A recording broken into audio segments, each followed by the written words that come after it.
J'ai l'honneur de vous présenter le docteur Jacob Nordangård. Vous allez tenir une présentation sur la conspiration pas si cachée du Forum économique mondial. C'est une conspiration ouverte. On pourrait dire que la conspiration est au grand jour. Mon nom est Jacob Nordangård et je vais faire une présentation intitulée « Les façonneurs du futur ».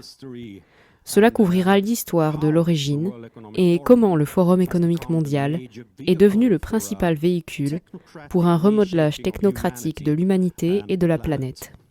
Je suis titulaire d'un doctorat en études scientifiques et technologiques de l'université de Linköping. Je suis géographe, producteur de médias alternatifs et je suis également le fondateur de la Pharos Foundation. Nous travaillons pour mettre en lumière les menaces contre la démocratie, la liberté de penser, ainsi que contre l'humanité elle-même. Je suis également PDG d'une maison d'édition, Pharos Media Productions. J'ai écrit 5 livres sur l'agenda mondial et les jeux de pouvoir.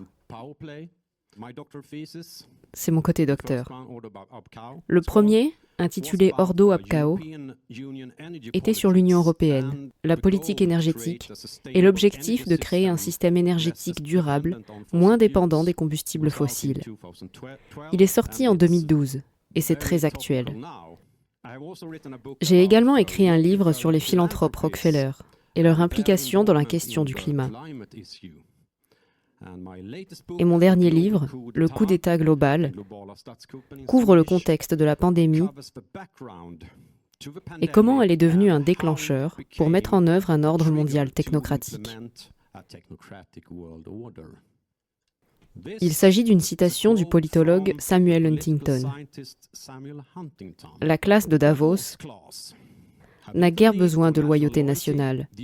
Elle considère les frontières nationales comme des obstacles qui disparaissent heureusement, et voit les gouvernements nationaux comme des résidus du passé, dont la seule fonction utile est de faciliter les opérations mondiales des élites. Huntington savait de quoi il parlait.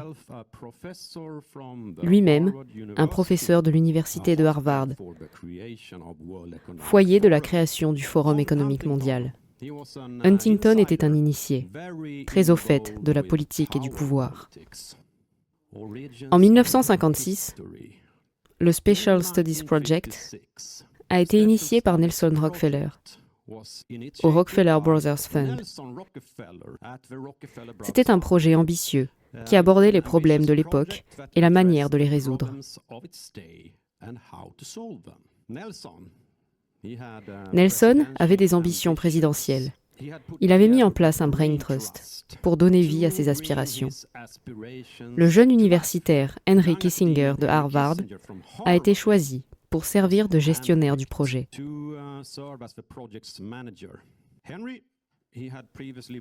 Henry avait déjà participé à un groupe d'études sur les armes nucléaires au sein de l'influent Council on Foreign Relations, aux côtés de David Rockefeller, le frère de Nelson. David était un banquier à la Chase Manhattan Bank et directeur du Council depuis 1949. Le Council on Foreign Relations était dominé par les Rockefeller à cette époque et promouvait leur forme d'internationalisme orienté vers les affaires.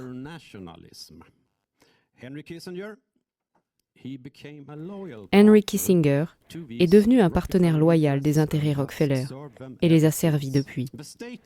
L'objectif déclaré du Special Studies Project était de façonner un nouvel ordre mondial dans toutes ses dimensions, spirituelle, économique, politique, sociale.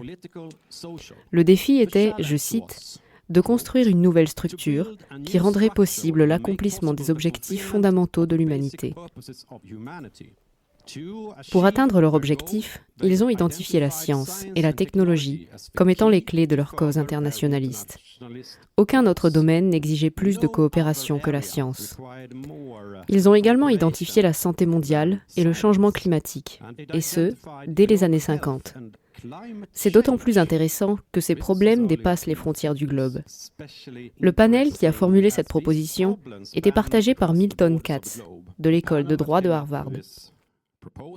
Nous avons David Rockefeller en tant que membre. Vous savez, les Rockefeller et le changement climatique, des pétroliers avec le changement climatique. C'est une combinaison intéressante.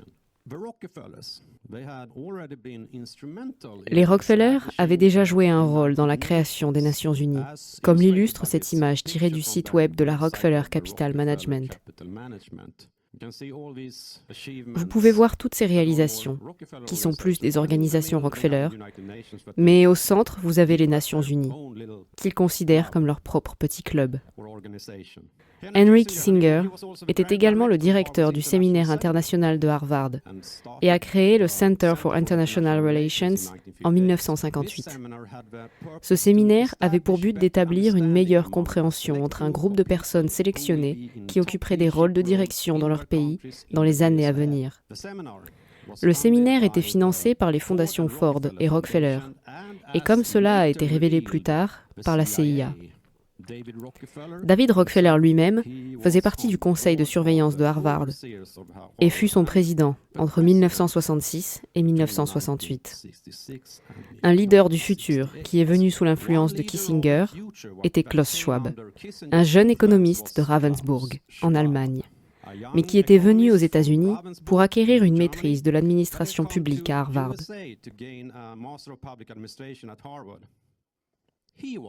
Il était l'homme idéal pour une nouvelle mission.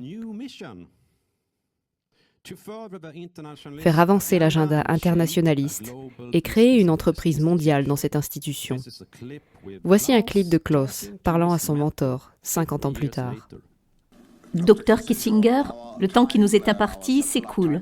Mais quelle merveilleuse occasion de conclure notre semaine ici avec des propositions et des idées aussi concrètes sur la façon dont nous pouvons réellement créer, je dirais, un nouvel ordre mondial.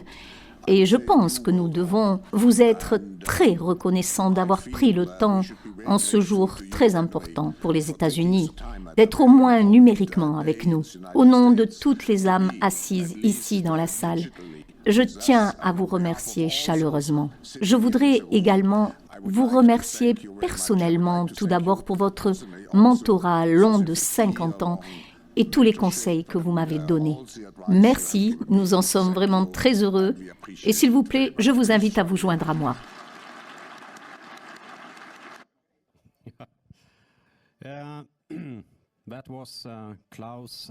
C'était Klaus qui parlait à son maître, Kissinger. Kissinger, bien sûr, a ses maîtres. En 1970, Klaus Schwab a fondé le Forum européen du management, en Suisse, afin d'organiser des réunions et de permettre aux dirigeants d'entreprises d'interagir avec toutes leurs parties prenantes, c'est-à-dire les actionnaires, les fournisseurs, les gouvernements et la société civile.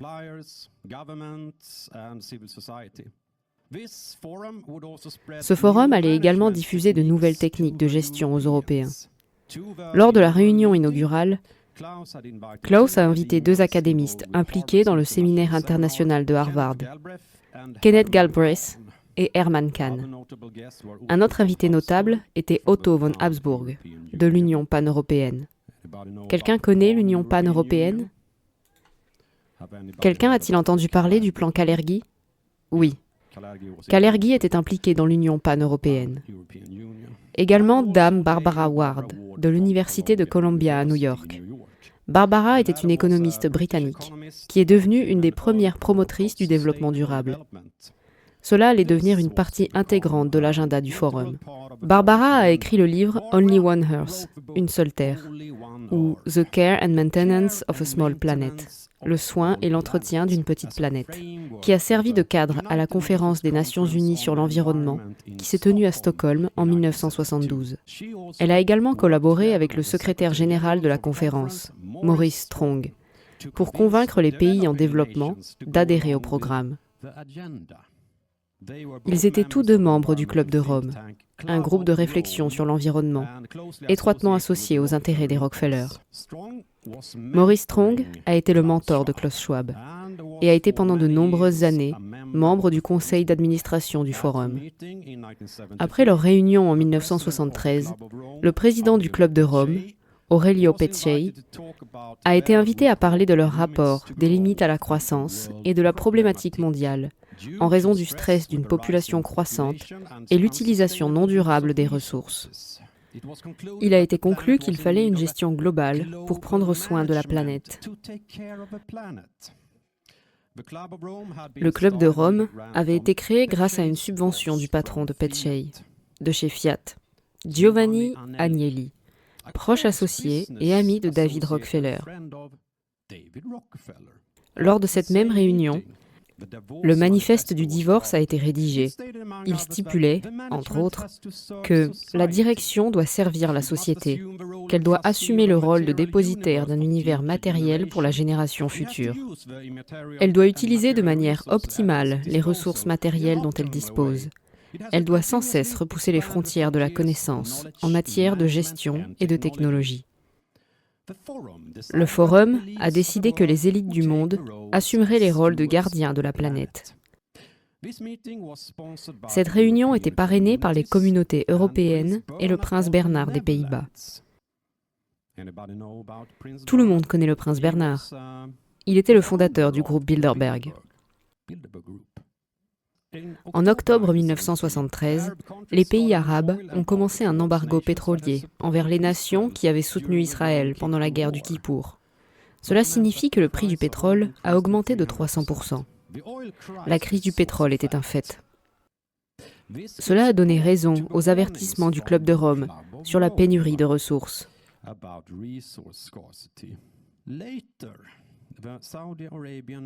Plus tard, le ministre saoudien du pétrole, Sheikh Ahmed Zaki Yamani, a déclaré que Henry Kissinger avait été impliqué et avait utilisé ses compétences diplomatiques pour inciter cet embargo.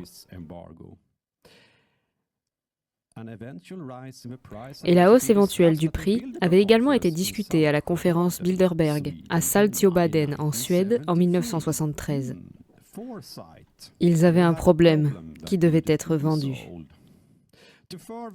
Afin de poursuivre ses aspirations d'une gestion globale d'une planète, le think tank d'élite de la Commission trilatérale a été fondé par David Rockefeller en 1973. Ils ont appelé à un nouvel ordre économique international pour mieux gérer le monde. L'ambassadeur américain et membre Richard Gardner a écrit un article dans le magazine Council on Foreign Relations sur les affaires étrangères. Il a expliqué le plan en disant « Concernant les dernières heures de la souveraineté nationale, l'érodé morceau par morceau accomplira beaucoup plus que l'attaque frontale à l'ancienne. » Gardner avait été consultant pour le Special Studies Project de Rockefeller. Ce qu'ils avaient à l'esprit, c'était ce nouveau système technocratique, une société construite et dirigée par des scientifiques et des ingénieurs. Une société de haute technologie, gérée comme une grande entreprise. La technocratie incorporée, qui a commencé comme un projet à l'université Rockefeller, associée à Columbia dans les années 91. Ils ont développé ces idées. Comme l'a récemment déclaré un disciple du Forum économique mondial, à Parag Khanna, si vous voulez un monde meilleur pour vos enfants, ne retenez pas votre souffle pour une délibération démocratique mondiale. Plus les scénarios climatiques s'aggraveront, plus les décideurs seront contraints de prendre des mesures radicales du haut vers le bas, supervisées par des technocrates et non des militants. C'était Anthony Fauci, bien sûr. En 1975, la World Future Society a organisé une conférence sur la crise et les opportunités, les 25 prochaines années. Le vice-président, qui était à l'époque Nelson Rockefeller, a donné un discours d'ouverture. Ils ont discuté des possibilités de création d'une nouvelle civilisation mondiale technocratique et de la façon d'y parvenir. Le futuriste Warren Wagar avait sa prescription. Il n'y a pas de meilleur moment pour mettre en œuvre des changements radicaux qu'après une catastrophe mondiale.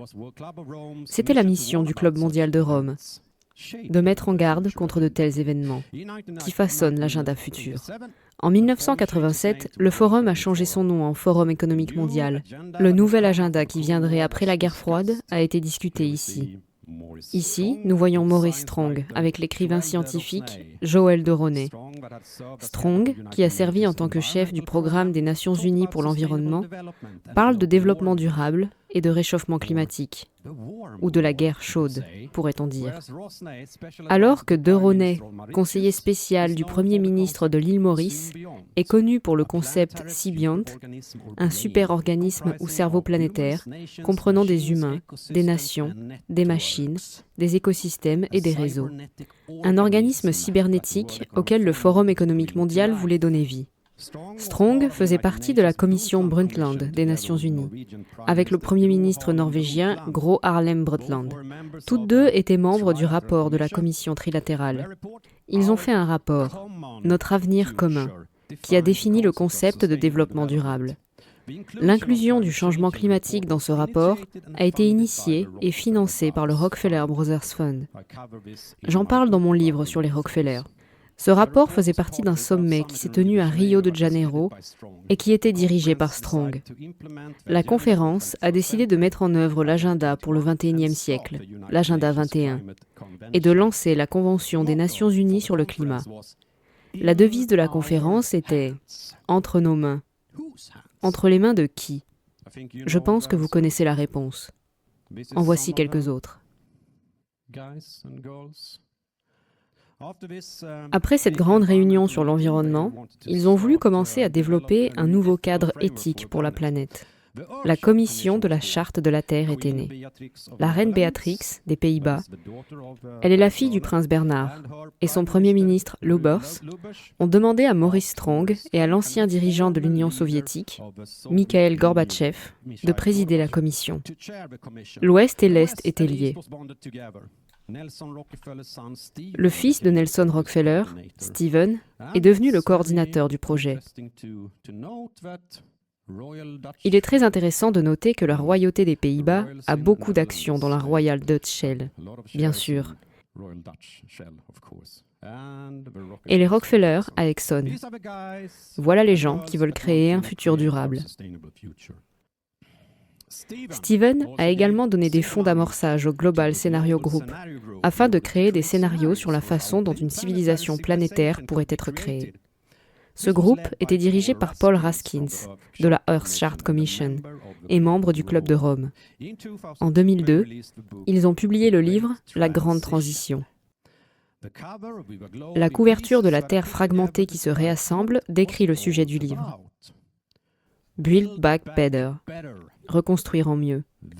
Ils ont supposé qu'une crise générale pour une transformation nécessaire pourrait être déclenchée par une pandémie sans précédent.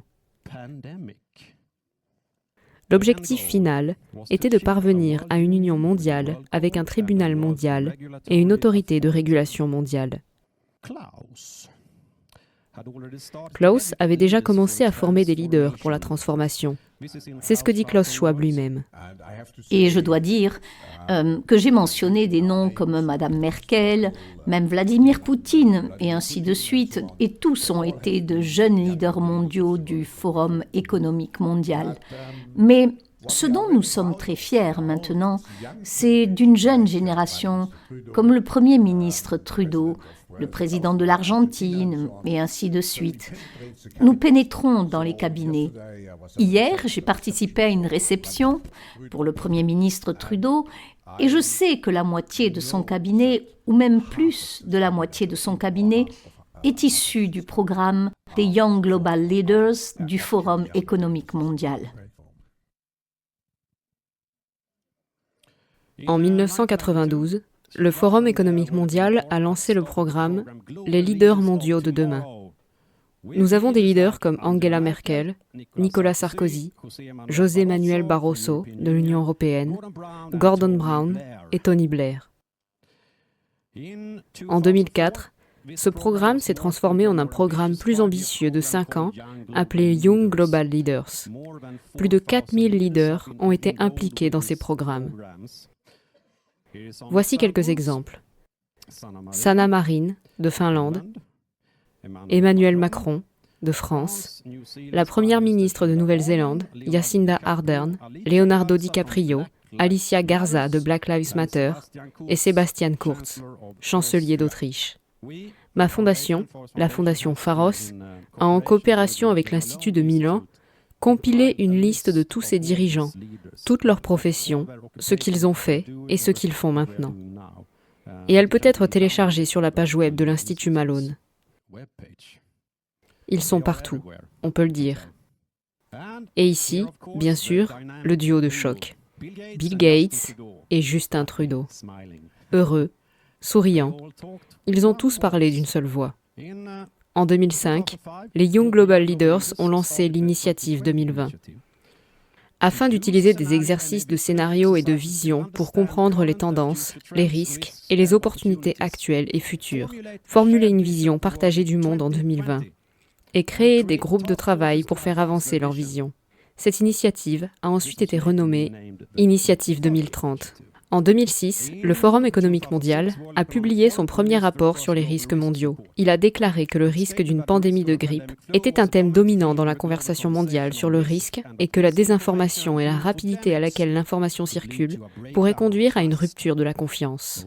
Les deux doivent être contrés. La même année a vu la publication d'un rapport militaire du think tank Rand Cooperations, les révolutions globales et technologiques de 2020. Il a prédit que des puces d'identification seraient utilisées pour suivre les produits et les personnes d'ici 2020. De grands changements étaient à l'horizon. La gestion des biens communs. En 2008, la crise financière mondiale a frappé le monde entier, ce qui a déclenché une refonte du système. En pleine crise, le Forum économique mondial a tenu son premier sommet sur l'agenda mondial à Dubaï. L'objectif était de redessiner le système international en fonction des besoins du XXIe siècle. Le monde, selon Schwab, avait besoin d'un redémarrage fondamental, ce qui a donné naissance à un brain trust mondial. Nous avons entendu ce terme avant, le brain trust, le Special Studies Project des Rockefeller qui se mondialise. Le Conseil de l'agenda mondial du Forum économique mondial, qui compte plus de 70 membres et 1540 dirigeants et experts, est un groupe de réflexion qui façonne l'agenda des années à venir. L'un de ces thèmes était sur les pandémies. Leur réunion annuelle de 2009 a été intitulée « Façonner le monde de l'après-crise » et a donné naissance à l'initiative Global Redesigning, composée du Conseil de l'agenda mondial, nouvellement créé. Le Conseil de l'agenda mondial sur l'avenir des gouvernements a conclu dans ses rapports que l'ordre actuel comportait 4 lacunes en matière de gouvernance. Un manque de confiance, un manque d'incitation, un manque d'institutions et un manque de temps. Les gouvernements risquaient de ne plus être utiles et une nouvelle approche était nécessaire. La solution consiste en un plan Marshall numérique dans lequel les gouvernements européens s'engagent auprès des citoyens. Il a déclaré que cela les aiderait à développer de meilleurs systèmes d'alerte pour la prévention des catastrophes et des crises et pour la prévention des problèmes dans l'économie mondiale. Cela permettrait de nouvelles formes de coopération et de gouvernance mondiale. Personne ne doit être laissé pour compte. Henry Kissinger a écrit dans le New York Times « Le défi ultime est de transformer l'inquiétude commune de la plupart des pays face à la crise économique et la peur commune des terroristes djihadistes en une stratégie commune, renforcée par la prise de conscience que les nouveaux problèmes comme la prolifération, l'énergie et le changement climatique ne permettent aucune solution nationale ou régionale. En raison de la crise, le G20, composé des 20 plus grandes économies du monde, dont la Russie, la Chine et l'Union européenne, est devenu le premier forum politique pour discuter et gérer les problèmes mondiaux. Comme l'a dit le président du Conseil européen Herman Van Rompuy, 2009 est aussi la première année de la gouvernance mondiale avec la création du G20 en plein milieu d'une crise financière. Alors que le Forum économique était étroitement aligné, plusieurs dirigeants avaient fait partie des Young Global Leaders de Klaus Schwab. Le G20, qui s'aligne au G7 et au G8, travaille à établir un nouvel ordre économique international. Il rassemble tous les acteurs centraux qui façonnent l'agenda mondial, comme les Nations Unies, la Banque mondiale et l'OCDE. Vous avez probablement vu ceci. En 2010, la Fondation Rockefeller a publié le rapport « Scénarios pour le futur et le développement international ». Il contient des scénarios pour discuter de la façon dont le développement technologique pourrait être favorisé ou entravé dans l'avenir. Lockstep traite de la possibilité d'une grave pandémie, de hacking, de la cyberguerre et des pénuries de ressources et de l'intelligence collective. Le monde uni pour travailler ensemble afin de résoudre les problèmes mondiaux. Je reviendrai sur ces scénarios. L'année d'après le Forum économique mondial a commencé l'initiative Grassroots. Grassroots, Forum économique mondial.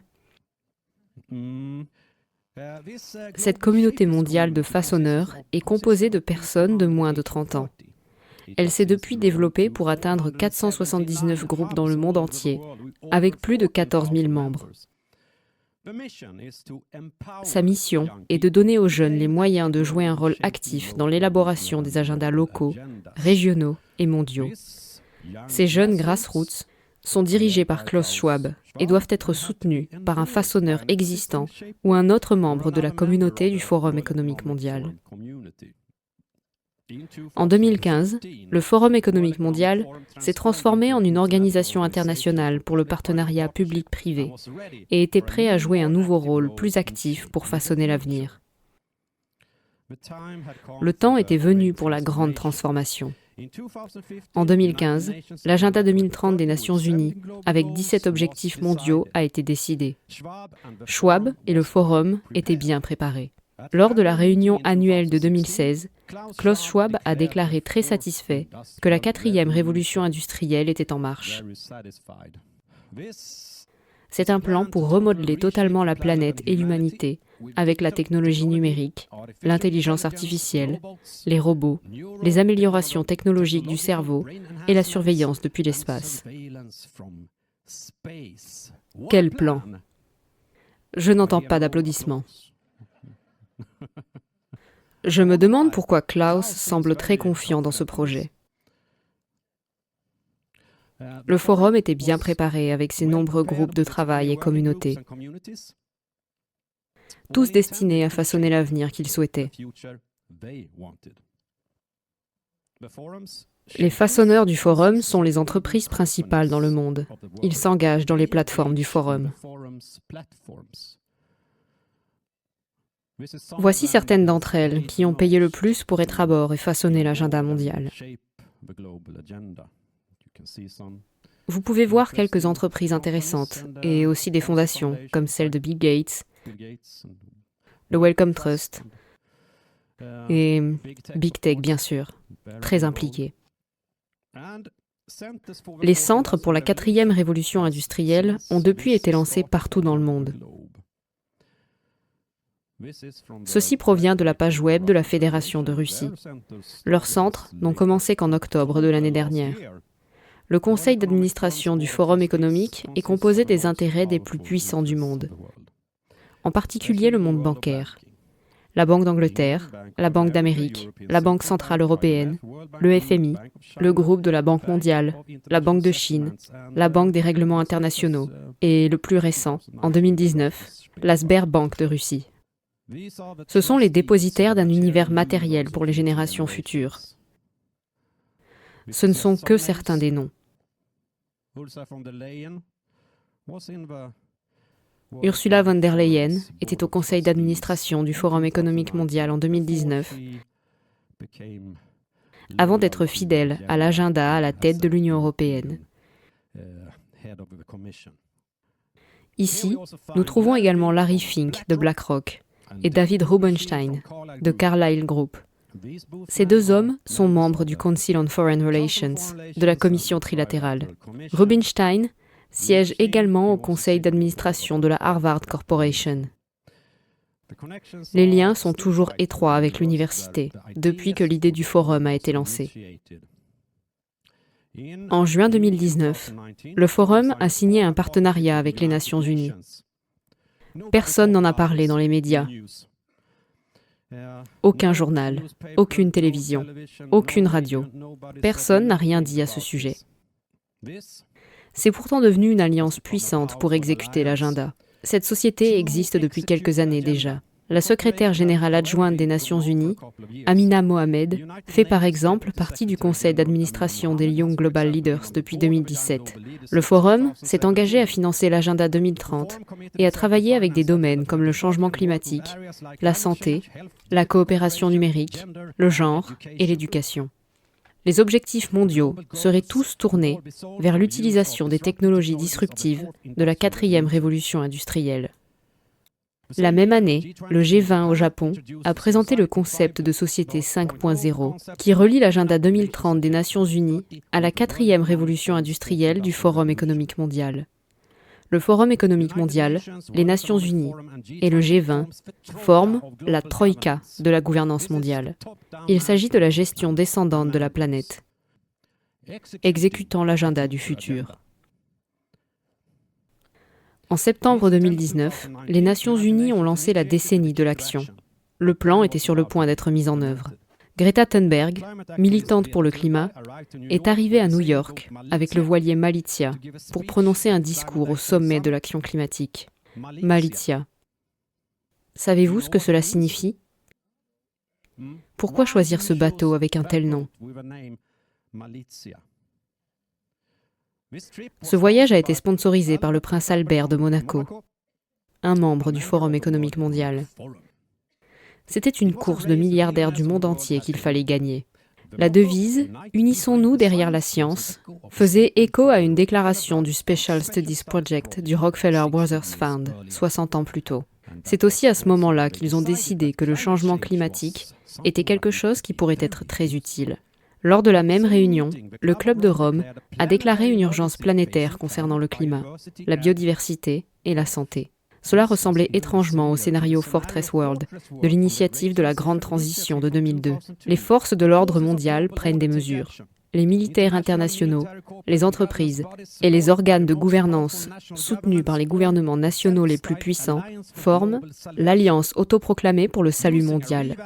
En utilisant une ONU réorganisée comme plateforme, un état d'urgence planétaire est déclaré.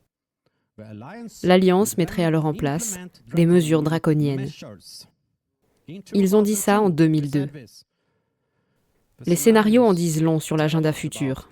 Moins d'un mois plus tard, le deuxième exercice Event 201 a été organisé par le Johns Hopkins Center for Health Security en coopération avec la fondation Bill et Melinda Gates et le Forum économique mondial. Il a été déclaré une pandémie grave qui deviendrait l'Event 201 nécessiterait une coopération fiable entre plusieurs industries, gouvernements nationaux et institutions internationales clés. Il devait se préparer à l'événement qui deviendrait une pandémie. Voici les mots prophétiques. Le 11 mars 2020, Tedros Adhanom Ghebreyesus a déclaré une urgence sanitaire mondiale. Cela a déclenché une réaction en chaîne qui ressemble beaucoup au scénario lockstep de la fondation Rockefeller de 2010. Un gouvernement mondial lié à l'abandon volontaire de nos libertés par les citoyens. 3 mois plus tard, Klaus Schwab a déclaré que le monde avait besoin d'une grande réinitialisation. Maintenant est un moment historique, non seulement pour combattre un virus sévère, mais aussi pour façonner le système. Le secrétaire général des Nations Unies, Antonio Guterres, s'en est fait l'écho. La grande réinitialisation, il s'agit d'une reconnaissance bienvenue du fait que cette tragédie humaine doit servir d'avertissement. Il est impératif de réimaginer, reconstruire, redessiner, revigorer et de rééquilibrer nos mondes. En rééquilibrant les investissements, en exploitant la science et la technologie et en faisant progresser la transition vers des émissions nettes nulles. Tous les éléments de la grande réinitialisation sont fondamentaux pour construire l'avenir dont nous avons besoin. Le futur dont vous avez besoin. Pas mon futur. Le Forum économique mondial et les Nations Unies avaient leurs prescriptions prêtes. Le groupe de travail façonnant l'avenir de la santé était en préparation depuis 2016. Voici quelques exemples sur leur type de solution. La bio-ingénierie des organes artificiels, l'édition de gènes, la médecine préventive et la médecine de précision. Est-ce que ça vous plaît ? Non ? Le groupe de travail a également été profondément impliqué dans le programme d'immunisation pour co-créer l'avenir des vaccins. Le Commons Project a été lancé par un jeune leader mondial, Paul Meyer, et la fondation Rockefeller en 2019 pour libérer tout le potentiel de la technologie et des données pour le bien commun. Nous avons vu et payé pour les conséquences. Et maintenant, l'OMS planifie de construire un système encore plus efficace pour gérer les futures pandémies et tacler la désinformation. Il est prévu de le mettre en œuvre en 2024. La nouvelle architecture mondiale de la santé est l'un des principaux objectifs de cette année du G20, le service ou la transformation numérique et une transition énergétique durable. Comme l'a écrit le Club de Rome en 2020, si nous ne changeons pas le système, d'autres crises planétaires et futurs chocs sont à venir qui finiront par dépasser les capacités de pouvoir des gouvernements. Cette prochaine crise planétaire est arrivée fin février avec une guerre en Ukraine. Maintenant, la nouvelle crise énergétique est arrivée et une crise alimentaire se profile. Cette ressemblance avec un scénario d'attaque pirate tiré du lockstep de la fondation Rockefeller décrit des guerres par procuration, des pénuries mondiales de nourriture et de ressources, ainsi que des cyberattaques. Comme l'a dit Klaus Schwab l'année dernière, pour façonner l'avenir, il faut contrôler le récit. L'année 2020 est une année qui a vraiment changé le monde. Mais c'est grâce à la technologie que nous sommes en mesure de rejoindre notre cyberpolygone entièrement à distance. Cette formation est une étape supplémentaire dans la création d'un environnement numérique de confiance en favorisant un dialogue ouvert afin de discuter des questions de cybersécurité, même les plus difficiles. Personne ne peut lutter contre ces phénomènes, qui ne feront que s'amplifier dans les prochaines années dans cet environnement technologique dynamique. Alors que le monde grandit en force et que cela se produit dans le monde entier, c'est juste une déclaration évidente. Vous devez protéger les gens correctement.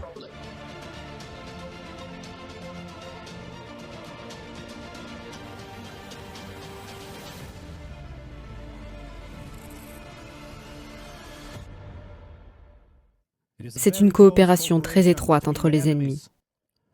Encore Klaus Schwab. Cher Hermann Greff, Votre Excellence le Premier ministre Michael Mishustin, chers participants, c'est un tel privilège de s'adresser à vous tous, à un moment où nous dépendons tellement de l'infrastructure numérique et bien sûr, ce qui doit la renforcer, la cybersécurité. Je tiens à remercier tout particulièrement mon bon ami et partenaire engagé du Forum économique mondial, Monsieur Hermann Greff, le PDG et président du conseil d'administration de Sberbank et bien sûr également membre du conseil d'administration du Forum économique mondial. Le Forum a entretenu une excellente relation avec la Fédération de Russie, tant avec la communauté des affaires qu'avec le gouvernement. J'ai eu le plaisir de rencontrer le président Poutine l'année dernière et je me réjouis d'approfondir ces relations avec vous, Monsieur le Premier ministre, et votre gouvernement. Leurs relations ont été très étroites. Vladimir Poutine et Henry Kissinger entretiennent depuis longtemps des relations chaleureuses, selon l'agence de presse russe TASS. Le Forum économique mondial a déjà préparé de nouveaux repas, une transition du système alimentaire qui changera ce que nous mangeons. Aliments synthétiques, insectes et systèmes alimentaires numérisés. Le système énergétique est également appelé à se transformer pour donner forme à un réseau mondial intelligent et pour créer l'Internet de tout, où les objets et les personnes sont connectés en un réseau mondial, avec des données à partager, à surveiller et à contrôler, comme l'avait prédit le rapport Rand en 2006. Cela s'accompagne de l'identité numérique pour nous gouverner tous. L'Alliance ID 2020 a été créée en 2017 par la Fondation Rockefeller, l'Alliance pour les vaccins Gavi et Microsoft. Elle introduira un système de crédit carbone avec des quotas sur la quantité ou ce que nous pouvons acheter et manger sans risquer la santé planétaire. Pensez-vous que Henry Kissinger aura une carte comme celle-ci ? La monnaie numérique de la Banque centrale est en train d'être introduite. C'est aussi un thème majeur pour le G20. Elle donne un contrôle central sur chaque transaction. Le système de crédit social est en passe d'être introduit afin de noter et d'influencer notre comportement. Et pour couronner le tout, un dieu numérique qui agit comme un superviseur, un organisme mondial cybernétique. Joël de Ronet l'appelle le macroscope, un outil pour étudier, prédire et diriger l'activité humaine. Cela renvoie également à la vision de l'écrivain de science-fiction H.G. Wells d'un cerveau mondial, ainsi que The World Sensorium d'Oliver Reiser. Tout cela pour le soin et l'entretien d'une petite planète, comme Barbara Ward l'a demandé en 1972. Et maintenant, les dernières diapositives. L'avenir des biens communs mondiaux. L'année dernière, Antonio Guterres a publié notre agenda commun, avec 12 engagements futurs, afin d'amener un nouveau système multilatéral. Il suit le scénario élaboré à partir du rapport Rockefeller. Une structure mondiale centralisée de surveillance et de gouvernance a vu le jour, non seulement pour l'utilisation de l'énergie, mais aussi pour les maladies et les normes technologiques. Les États-nations ont perdu une partie de leur pouvoir et de leur importance avec le renforcement de l'architecture mondiale et l'émergence de structures de gouvernance régionale. Les entités internationales de surveillance, comme l'ONU, ont pris de nouvelles responsabilités. Le 18 mars de cette année, l'ancien Premier ministre suédois, Stefan Löfven, a été choisi comme coprésident du Conseil consultatif de haut niveau sur le multilatéralisme effectif. Il travaille à poursuivre cet agenda, un choix judicieux. David Rockefeller a déclaré en 1991 « Il nous aurait été impossible de développer notre plan pour le monde si nous avions été soumis aux lumières de la publicité durant ces années. Mais le monde est maintenant plus sophistiqué et se prépare à marcher vers un gouvernement mondial. La souveraineté supranationale d'une élite intellectuelle et de banquiers mondiaux est sûrement préférable à l'autodétermination nationale pratiquée dans les siècles passés. C'est un très vieux rêve qui devient réalité. » La nouvelle Atlantide de Francis Bacon, sur les scientifiques qui gouvernent le monde. Mais dans cette version, les banquiers sont au sommet. Mais le futur n'est pas gravé dans la pierre. Et maintenant, ces plans sont exposés au grand jour. Je dis qu'il est temps que nous, en tant qu'humains, nous unissions et disions non à ces fantasmes transhumains et à la gestion scientifique de la planète, et que nous façonnions le futur que nous voulons en tant qu'humains. Merci. Si vous souhaitez soutenir mon travail pour me permettre de le poursuivre, n'hésitez pas à vous abonner, partager, rediffuser cette vidéo et à faire un don sur Tipeee ou Libérapay, car l'intégralité de mes contenus est et restera gratuit. Je ne peux donc pas continuer sans votre soutien. Merci à tous et à très bientôt.